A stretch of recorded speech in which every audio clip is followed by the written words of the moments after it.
Pengajuan Indonesia untuk menjadi anggota penuh blok ekonomi yang beranggotakan Brasil, Rusia, India, Cina, dan Afrika Selatan atau yang disebut BRICS membuahkan hasil. Pada 6 Januari 2025, waktu setempat, Brasil yang merupakan ketua kelompok negara-negara berkembang dengan perekonomian besar di dunia tersebut menyampaikan bahwa Indonesia telah resmi menjadi bagian dari BRICS.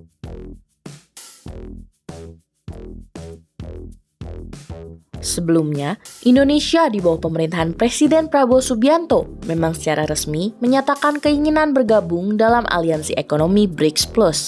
Juru bicara Kementerian Luar Negeri, Roy Sumirat mengatakan, bergabungnya Indonesia dalam BRICS menunjukkan peningkatan peran aktif negara dalam berbagai isu global dan kerjasama multilateral. Menurut Roy, BRICS menjadi wadah penting bagi Indonesia untuk memperkuat kerjasama dan memastikan suara dan aspirasi negara-negara Global South terdengar dan terwakili dalam proses pengambilan keputusan global. Teman-teman media, sehubungan dengan informasi mengenai keanggotaan Indonesia di BRICS, dapat saya sampaikan beberapa update sebagai berikut. Pertama, pemerintah Indonesia menyambut baik pengumuman yang diberikan oleh pemerintah Brazil kemarin tanggal 6 Januari waktu Amerika Selatan mengenai keputusan bergabungnya Indonesia sebagai anggota penuh di BRICS.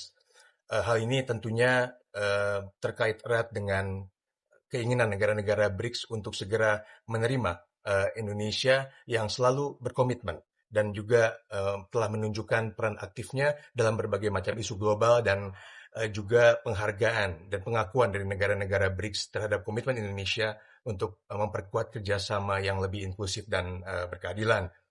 Dan langkah strategis Indonesia juga ini dihargai untuk meningkatkan kolaborasi dan kerjasama dengan negara berkembang lainnya. Sesuatu hal yang selalu kita sampaikan dan kita dorong dalam berbagai kesempatan di forum multilateral.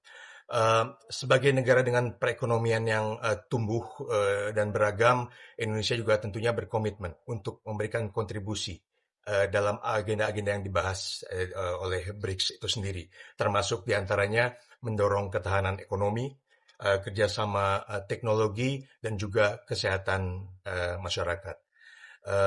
Dalam kesempatan terpisah, sudah kita sampaikan beberapa kali bahwa BRICS merupakan wadah penting bagi Indonesia untuk memperkuat kerjasama antara selatan-selatan dan memastikan suara dari negara-negara Global South, aspirasi dari negara-negara Global South dapat terwakili dalam proses pengambilan keputusan secara global. Terakhir, Indonesia menyampaikan apresiasi kepada Rusia sebagai ketua BRICS di tahun lalu, 2024, atas dukungan dan kepemimpinannya dalam memfasilitasi bergabung Indonesia ke BRICS dan juga mengapresiasi langkah-langkah yang dilakukan oleh Brazil selaku ketua BRICS di tahun 2025. Kedepannya, Indonesia berkomitmen untuk bekerja sama dengan seluruh anggota BRICS dan pihak-pihak lainnya. Secara kesimpulan, ada sejumlah manfaat atas keberhasilan Indonesia bergabung dalam BRICS. Di antaranya, memperkuat kerjasama dengan negara berkembang, membuka akses pasar yang lebih luas untuk ekspor komoditas, mengurangi ketergantungan pada Amerika Serikat dan Eropa, serta mendorong perekonomian nasional.